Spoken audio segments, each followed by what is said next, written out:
Good morning. We are going to get started. Thank you for being here this morning. Thank you. Couple things before we get started. I had an opportunity to talk to Colleen yesterday, who's coming off of a 3-day or a 4-day sickness bender. What kind of illness did you have? I'm not sure.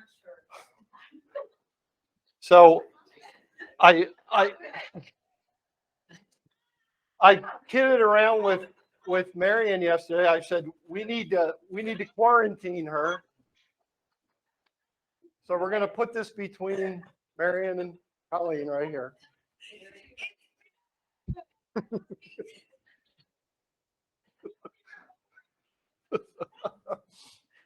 Okay, let me share my screen before we get started.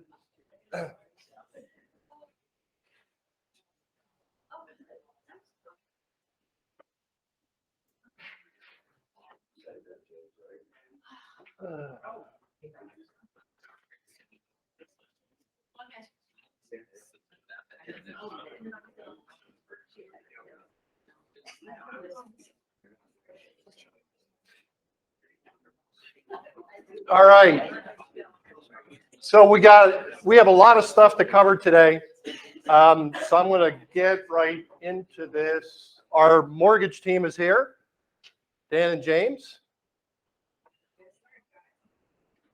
I guess since I'm first up. I have the microphone right there. I'll go. All right, here we go. All right, morning, everyone.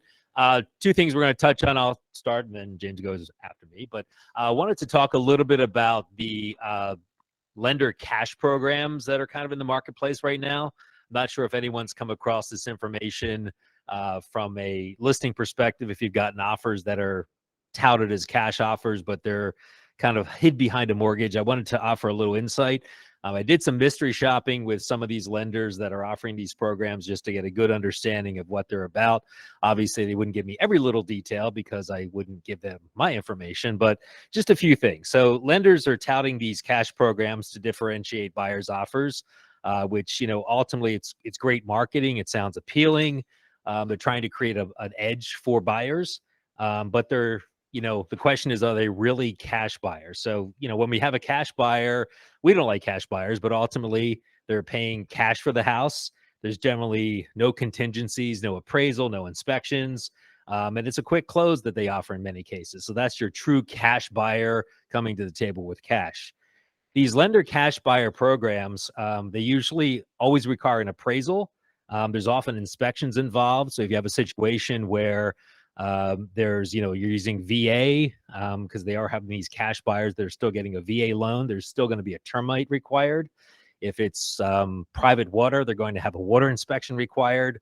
So the biggest thing that they're offering is just expedited contingencies, really is what they're offering behind these cash programs. So it's kind of, in my opinion, a lot of smoke and mirrors from what I've understood.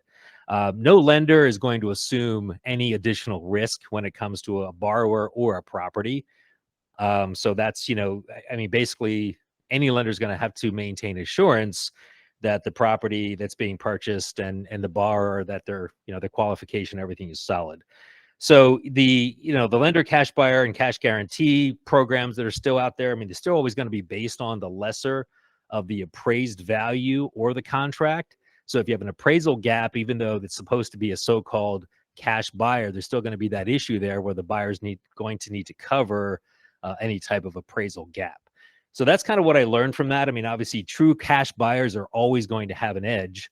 And, ultimately, borrowers with financing, the key to that is really pairing them with a lender that has experience and integrity, and obviously is going to get the deal closed. That's going to make your buyer with financing stand out and be successful with your offer. Of course, James and I are always here to help with anything that you need.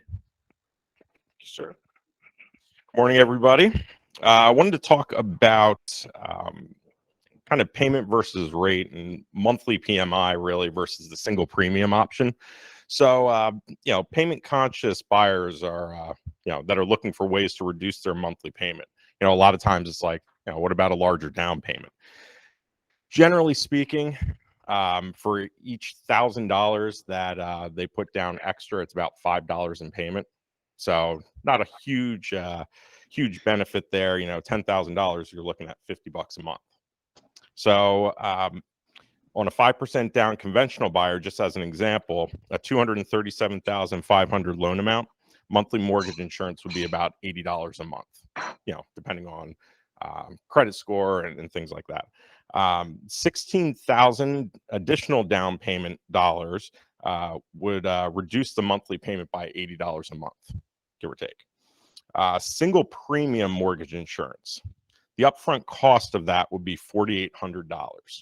So they're paying part of the MI. It eliminates the monthly payment by $80. So it's greater savings at a lesser cost. So what does that mean, kind of long-term savings? The monthly over a 10-year span, it would cost about $9,700 to the buyer.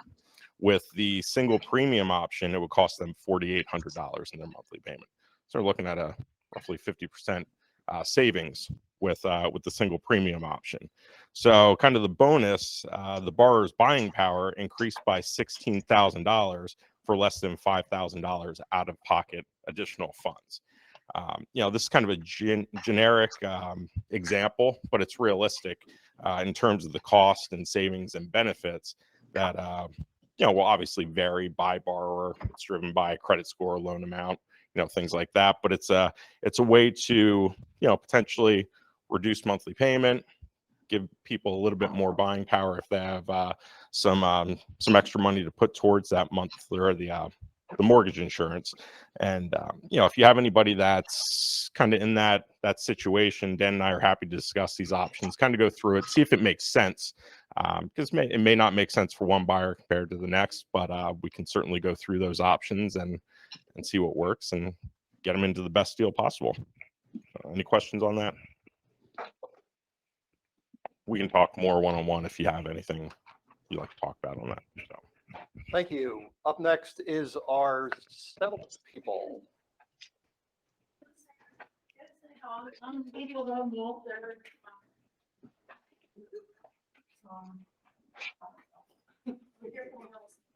I know, they abandoned me.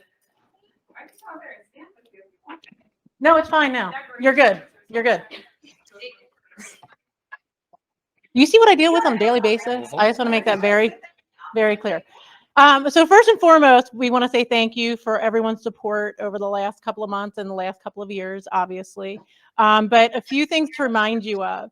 One, as you start to go outside of Lancaster County for your buyers because of inventory, keep in mind we do travel. So if you have a settlement, you have a buyer in York, we will go to York and settle for you, or in Berks County or wherever you may be. As long as there's an office, we can handle the closing for you. That is not a problem. Also, as you start to get a little bit more creative for your buyers to try and get them that deal, whether it's having your buyer pay all the transfer tax or certain closing costs or something, make sure that everybody knows. I know it's on the contract. I've had lenders who have missed it, or lenders who have missed commission being paid, or we weren't told that a buyer's paying commission, and then at the last minute, everybody's scrambling. So just keep in mind that as you put these things into an agreement of sale, let everybody know so that it goes smoothly throughout the process. Because some people put it on, I think it's page 2 of the agreement or page 3. Some put it on the very back. Some have it on an addendum, and not all the addendum make it all the way through. So just keep that in mind as you're getting creative. And I know you guys are doing everything you can to get your clients the deal. So that's all I got. Okay, thank you. I didn't even know. James White. Thank you. Yes.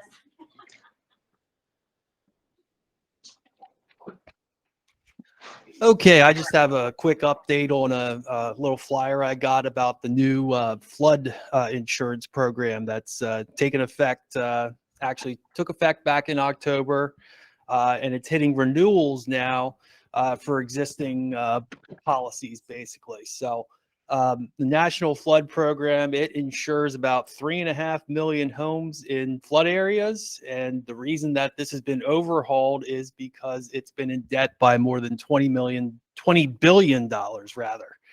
So They are predicting that 80% of policyholders will see an increase starting in the spring. So, which was April 1st, basically.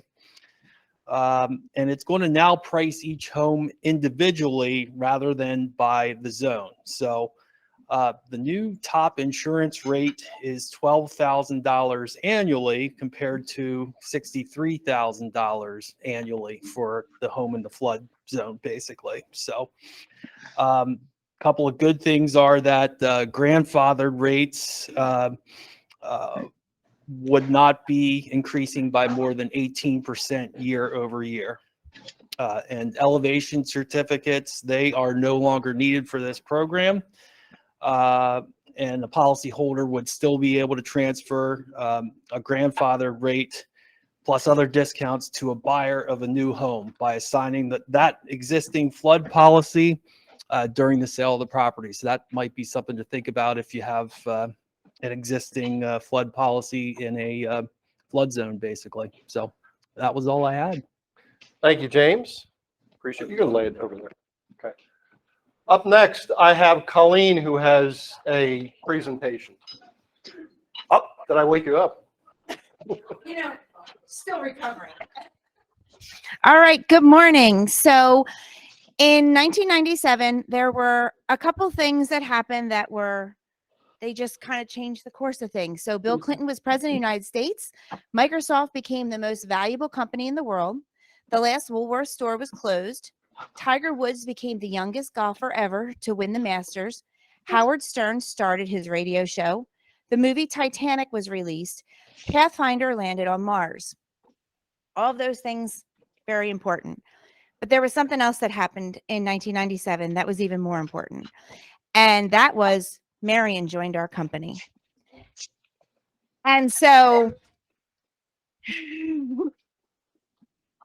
we would like to wish you a happy 25-year anniversary with us.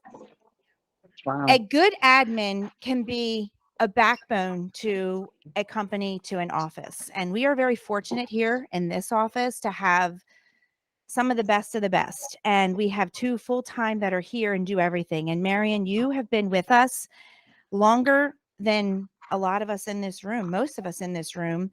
And we know that no matter what, we can come to you. We can count on you. You will do everything that we ask. You do it with a smile, even if it's challenging. You make me laugh.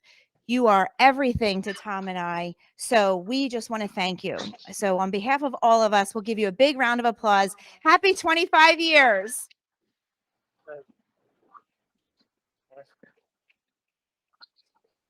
Yeah.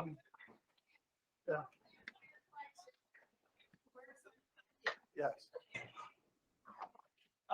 We're very fortunate. After the meeting's done, you can stick around afterwards and have a piece of anniversary or congratulations cake. Marion, thank you very much, and Colleen, thanks for putting this together. Appreciate it. Okay. So a couple other things I want to just touch on before we get into the main part of our meeting. There's an expert panel. She's been there. The one about admin's creating been there listing 25 years opportunities coming with Homesale. this afternoon at 1 o'clock. Now it is an online webinar, so you'll have to look for the link in your email if you haven't registered for this. But it's talking about listing opportunities, and obviously in the environment in which we find ourselves right now, listings are key. Listings are key in any market, but more so now than in most markets that we're in. We are fortunate enough to have 2 of North Pointe's agents here. Craig Hartranft and Louis Jean will be part of that panel. So if you were unaware of this, go back into your email and search for this and attend today at 1 o'clock. I think it'll be worthwhile. You gotta be recording it. Probably. They record most of their webinars. Okay. For those of you that have been under a rock for the last 2 years, continuing ed is upon us. We are now in the month of May, so we now have less than 30 days to get continuing ed. I have gotten lots of questions from agents who are vets, from agents who are brand new, about what do I need to take? Are there requirements? So right now, anybody who's a veteran agent needs 14 hours of continuing ed. 3.5 of that 14 hours must be on fair housing. Then if you were licensed between 12/1/19 and 11/30/21, you take a 7-hour general module or a 7-hour residential module, excuse me, and not or.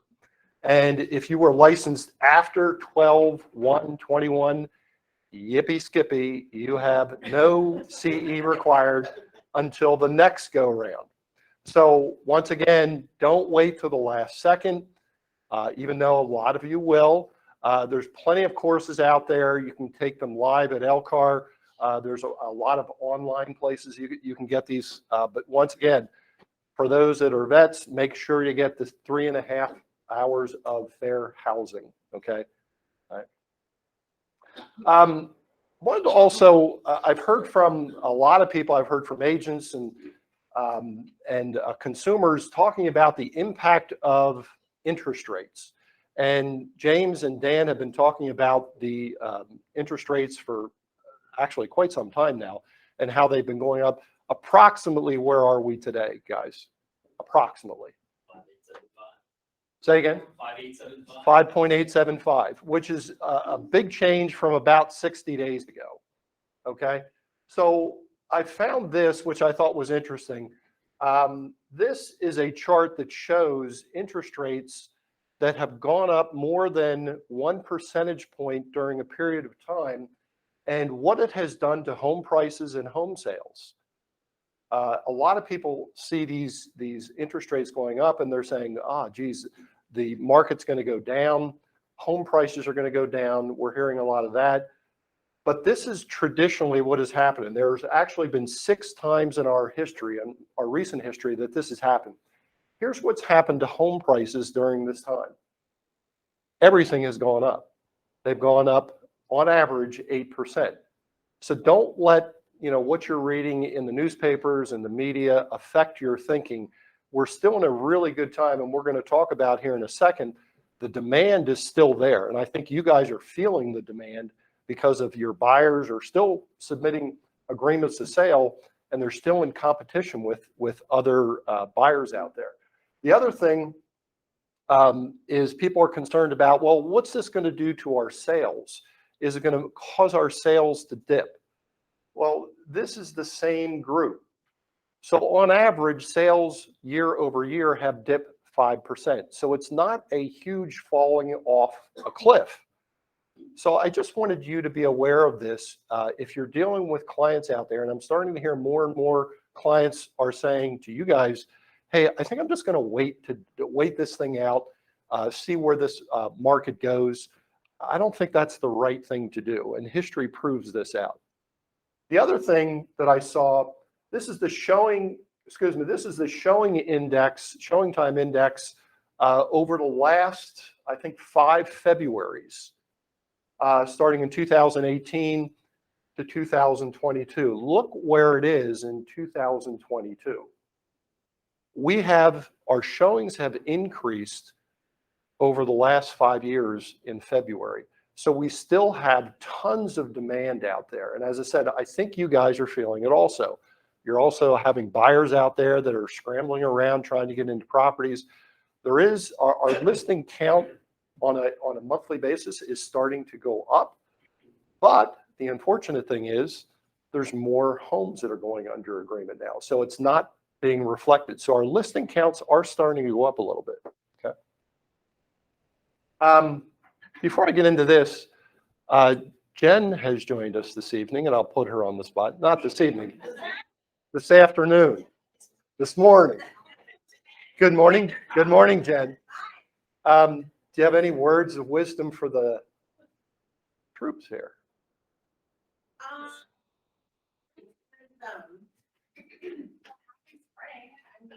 It's almost warm out, not quite sunny yet. The biggest thing I would say is the 2 big things happening in Homesale right now is we are launching Close, which is a CRM that will be free to all of you. Right now, we are starting with a small group of test agents that are going to be kind of working through the program, making sure that it's working the way that we do business at Homesale. We have great flow between agents and admins and teams. But really cool system. Biggest thing is, it basically takes all of the information that's in here and gives you some indication of what you should be doing with your day based on what's here. So, I get regular reminders, hey, reach out to this person, or, Tammy sent you an email you need to respond to. So great stuff. We're really excited about it. When you see the opportunity to sit in on some training and introductions on close, please plan to do so, because I think you'll be excited about it too. There's a lot about it that's totally different than what we've had in Homesale Center all this time. But it will definitely it'll be a great assistant to give you some reminders to move forward in your business and do some things. So, and the best part is it's on your phone. So it's where you do business, you don't have to log into a computer and track clients and do things every day. You can actually manage almost everything through an app, which is the most important thing. So I think you'll be pretty tickled when you get in there and play around with it a little bit. And it's almost self-explanatory, almost. So that's the most important part. Even if you just set it up and let it work for you, you're going to see some pretty cool things about it. So they say that if you spend more than 30 minutes setting up your close account, you're doing too much. So I like that. And then the other thing is we've started rolling out pieces of the WOW initiative that we're looking for a new name for. But if you haven't had a chance, stop in one of the conference rooms or the lobby and take a look at the message from Rod that we put on some of the tables, which really just explains that we want people to come into Homesale and have an elevated experience with us. And that's basically their interactions with every single person in this organization. So we started with the front of office. We had a couple things that we wanted to make sure every single office has, and things like the readers on the desk. And we have branded coffee cups that will be available for you, and snacks on the front desk. So when you're running in and out with clients and they haven't had anything to eat all day, you can offer them some crackers so they don't pass out before you make them sign a contract.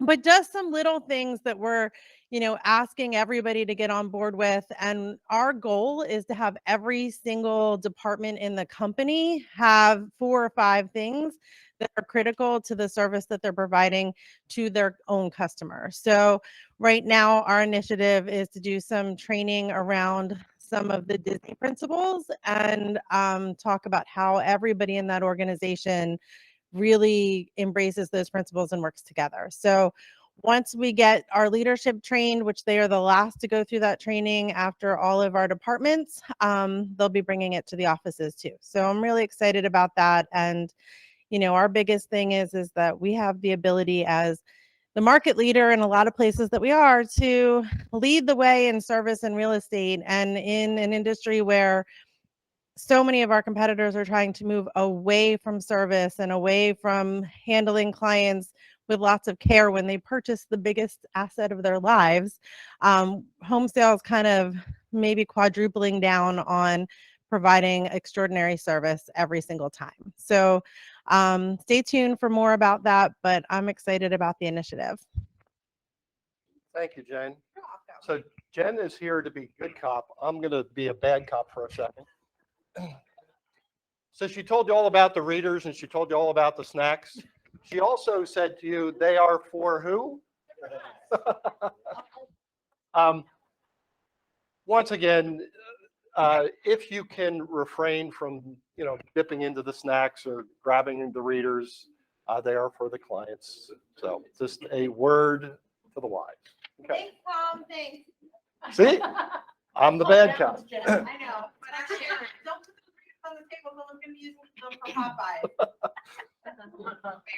So one of the other things that happened on May 1st is Adwerx, which we've had a long-standing relationship at Berkshire Hathaway HomeServices with doing our listings and getting them out to the public.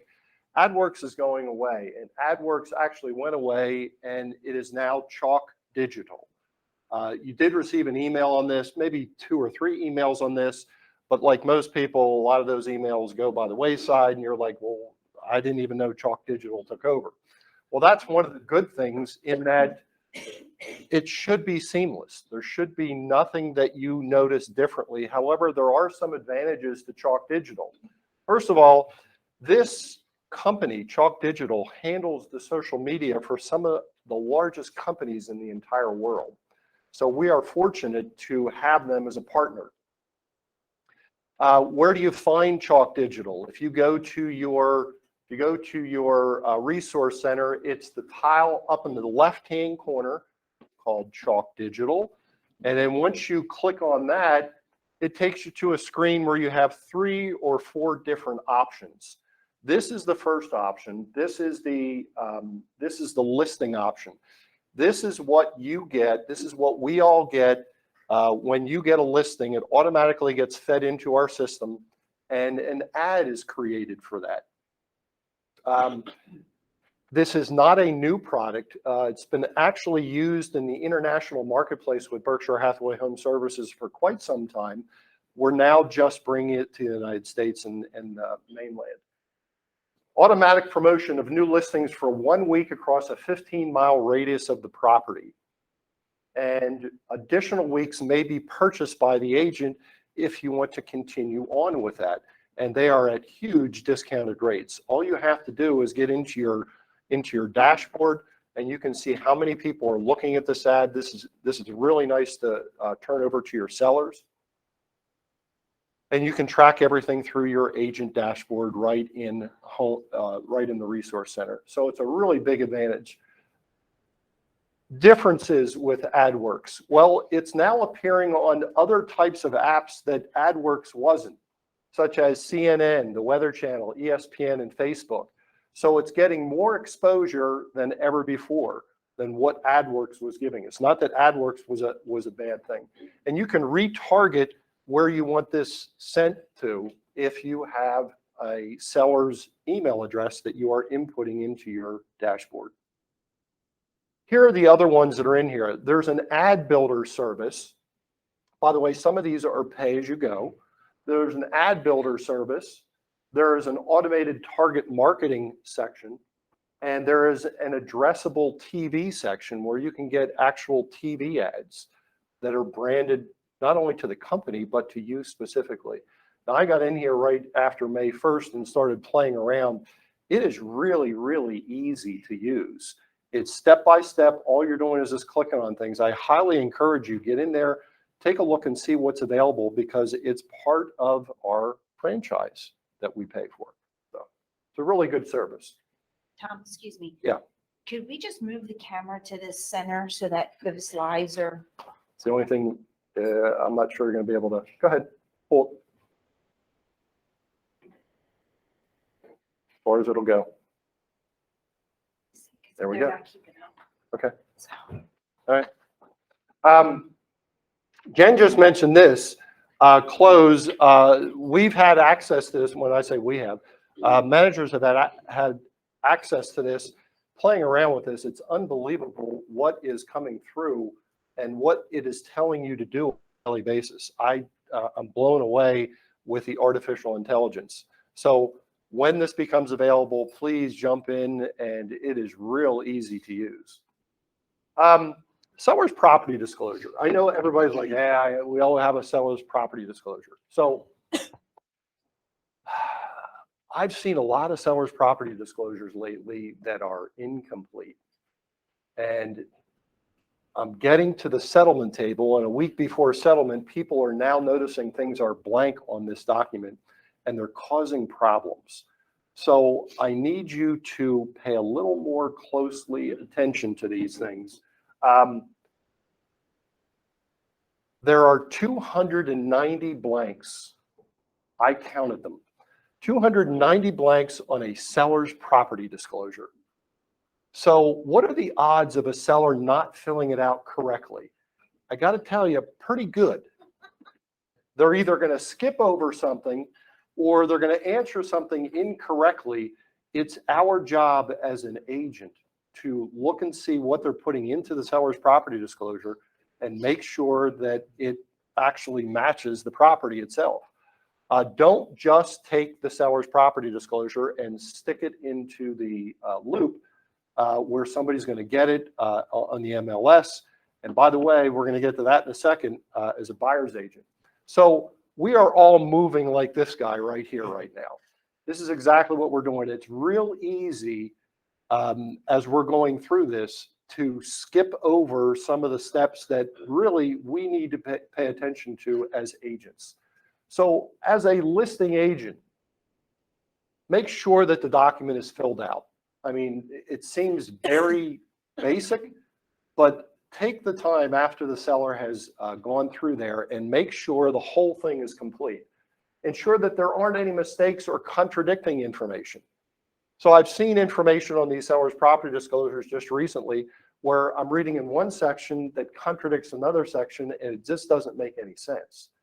And a lot of times we're not picking this up until a week or so before settlement, or there gets to be a problem and then everybody looks at everybody else and says, oh, I didn't pick that up. As a buyer agent, review the document to make sure it is complete. I know it's real easy for us to just take that document, give it to the buyer and say, here, read this, and have them initial it. I'm telling you, a lot of these buyers, they read page 1 and they get to page 2 and page 3. They're just about up to here with, and they just skim over it after that. So make sure as an agent, I know when I was selling, all I did, got that seller's property disclosure, I would go through it, make sure I had mental notes and turn it over to my buyer and say, listen, I just want to draw your attention to this, this, and this item. Read the whole thing, but I noticed this. You should be aware of it. And point out items to the buyer that the buyer should be aware of, okay? And I'm getting a lot of this now too, where people are saying, is it okay to go back to the document itself and amend the document after I get a home inspection and the deal falls through and I put it back on the market? Well, there's nothing wrong with that. However, you're going to need all kinds of initials and things like that. There is a PAR form, which is called Seller's Property Disclosure Statement Addendum. So if you need to go back and change something on the seller's property disclosure, use the addendum, put it into the loop and attach it to the first seller's property disclosure.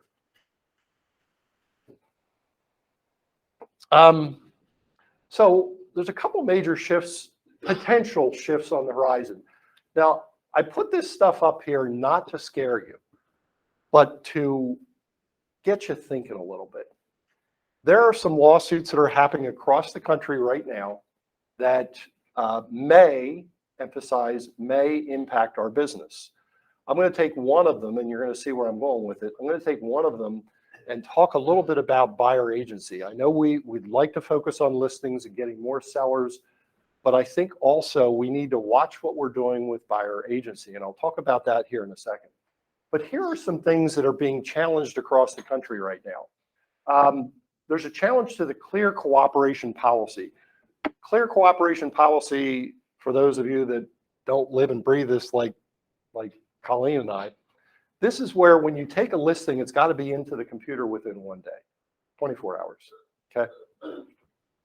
There's a lawsuit going on right now with a whole group that is saying, we don't think that should be the way it is. We think we ought to have the right to do what we want with our listings, okay? Who knows where that's going to go? There's another one that says agents should be classified as employees. I mean, you've been 1099s for years and years and years. This is potentially on the horizon. But the one I'm going to deal with today is a buyer agent compensation issue. Buyer agent compensation.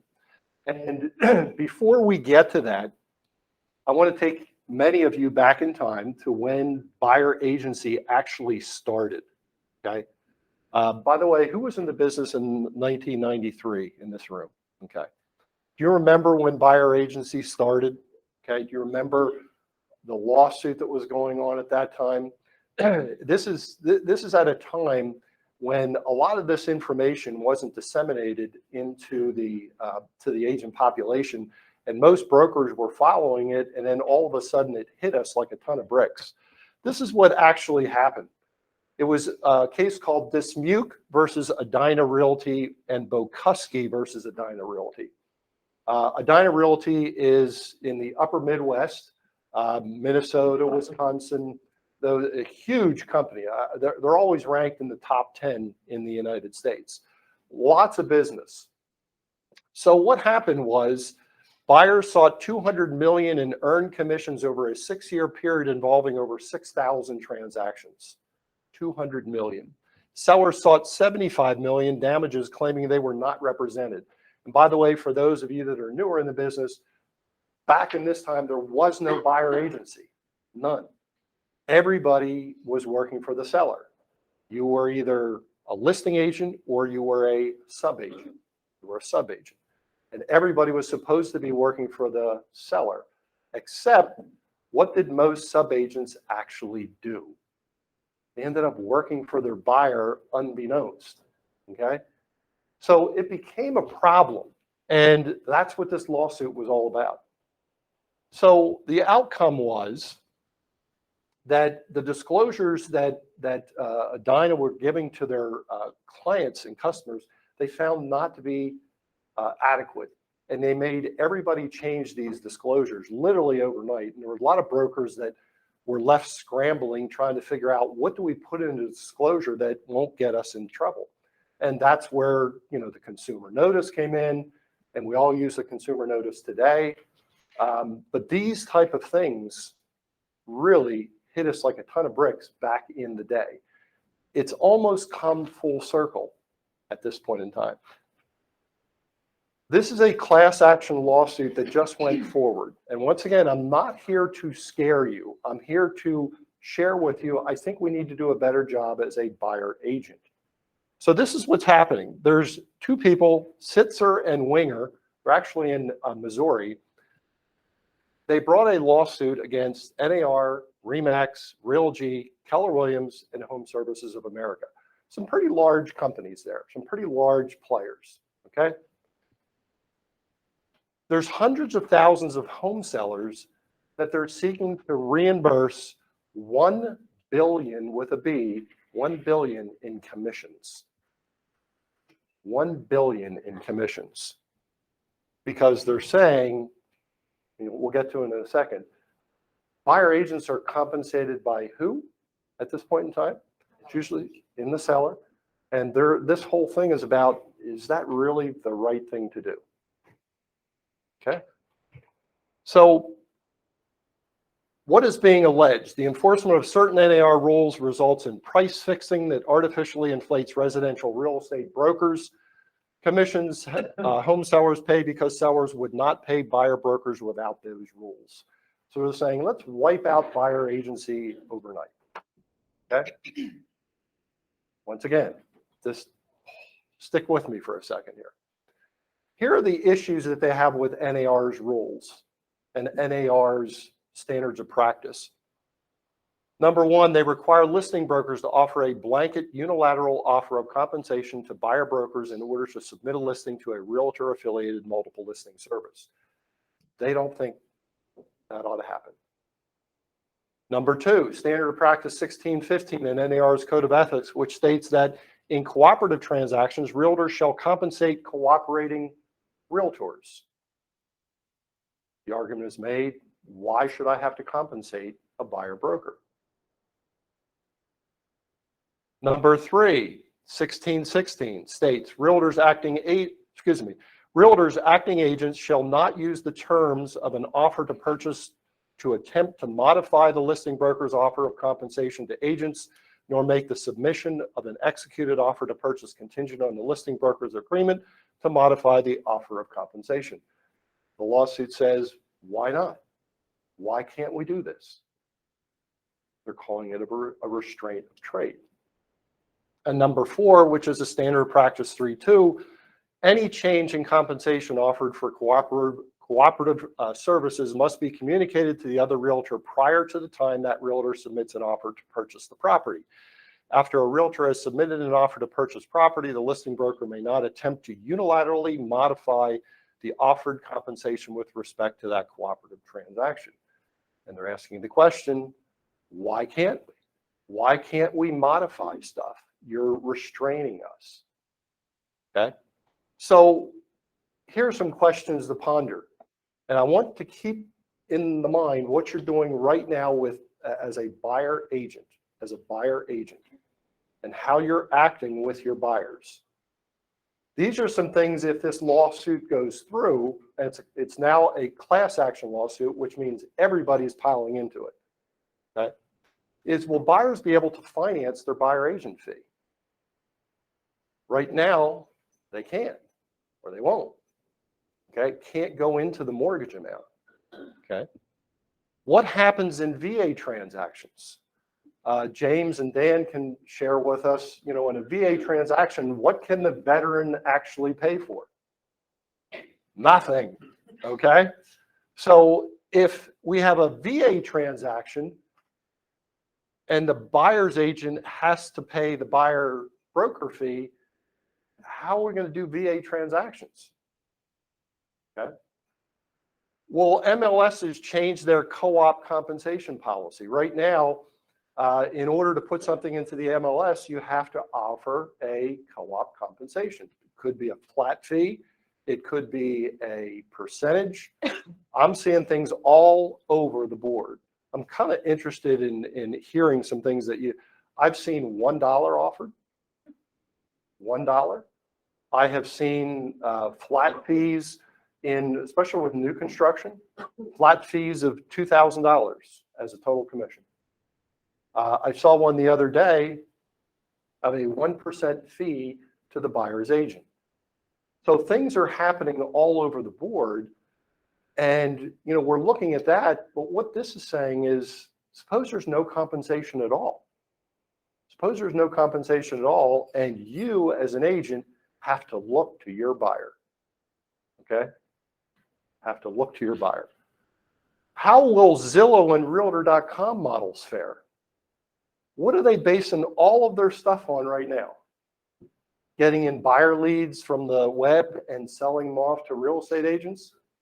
That goes away overnight if this goes through, because there's no buyer leads. Who will pay back the commissions? Is it the agent? Is it the company? Suppose you work for 100% company and the commissions forwarded right on to you through the company. Who's actually going to be reimbursing part of this $1 billion? Think about that. And will a buyer actually pay buyer's agent? That's the question that I'm posing to you right now.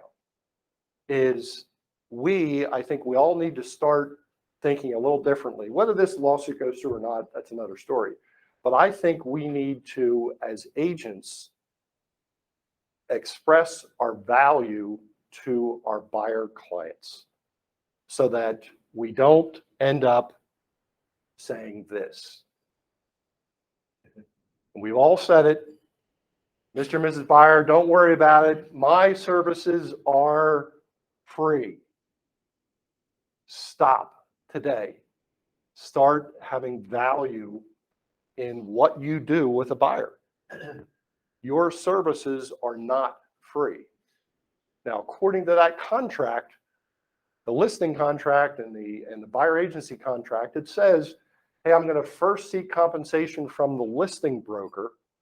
But once again, if this goes through, then what? The listing broker is not going to be paying that. So it's going to fall back on us, and we have to show value. Okay? So how are you bringing value to the table right now as a buyer agent? What do you do for your buyer clients? This is a rhetorical question because I want to get you to think. What are you doing as a buyer agent that is different than somebody else? What are you doing that exhibits value? So I would start today, and by the way, these resources are available to you. I just don't know if you've all pulled them all together. Okay. Berkshire Hathaway Home Services puts together a really nice home finding guide for you. And by the way, I will put it in the link that I send out. It's a PowerPoint, but I can put it into a PDF also. It's a great tool that you can offer your buyer clients. There's a home finding worksheet that's part of this that gets the buyer involved with what they're going to be looking at. I would give every single one of my clients on day one a sample of the agreement of sale, every single one, and say, listen, we're going to be, and by the way, when they see a house that they want to buy, how fast do you have to move right now? Okay. So there's no time to read the agreement of sale. That's why you should be giving it to them on day one. Give them a blank copy of the agreement of sale. Say, listen, we're going to be spending some time with each other over the next couple of days, weeks, months, whatever it is going to be. What I want you to do is to read this. And when you read this, highlight it, make notes on it. If there's things that you don't understand, talk to me about it the next time that I'm showing you a property. Okay? That way, when we get to the point where we need to sign an agreement of sale, they don't have any questions. I got to tell you, if the first time that you're showing them the agreement of sale is when they're writing up the first offer, they break out in a cold sweat because they don't know what they're signing. All right. So take that fear away. Take that fear away. And the other thing, we as a company, Adnell is kind enough to do this for us. She puts together statistics in different regions, and she sends them out. We get the Lancaster County region. Do yourselves a favor. Make sure buyers get this. One of the other things I'm hearing from agents is it's taken me 5 offers for my buyer to finally understand what kind of market that we're in. And now they're getting realistic. How about if we speed that up? Okay. Show them the market statistics of how long properties are on the market. Show them the inventory on day one, that the inventory levels are this big. Once again, what we're trying to do is educate our buyers and bringing value to the table. Bring value to the table. So whether it's these things here or other things that you can think of that you've shared with buyers over the years, I would encourage you to start putting this stuff together. Put it together so that you're sharing it with your buyers and you are showing value. Now, one of the other things that's is kind of a side note to this, I mentioned some lawsuits that are happening. This is why it's very important to give to the Political Action Committee, which is part of NAR. We have a local political action committee at LCAR. I know you get solicitations all the time. Please pay attention to some of these things. There's some major things happening both nationally, in the state level, and locally that we need to be in front of our politicians and express how we feel in the real estate business on some of the things that are happening around us right now. And there's some pretty big things that are happening around us right now. So if you haven't given to RPAC this year, in 10 minutes when this meeting's over, give to RPAC, okay? And finally, Socrates said, the secret of change is to focus all of your energy not on fighting the old, but on building the new. So whether any of this stuff happens or not, it's secondary. But we ought to focus on what we can change. Once again, I believe we need to do a better job with the buyers that we are working with as a buyer's agent. Show that value. Okay, show that value. Is she going to cut that? Yeah. Okay. I am done. Everybody have a great day. If you want some cake, we're going to go ahead and cut that. There's other stuff over here that you can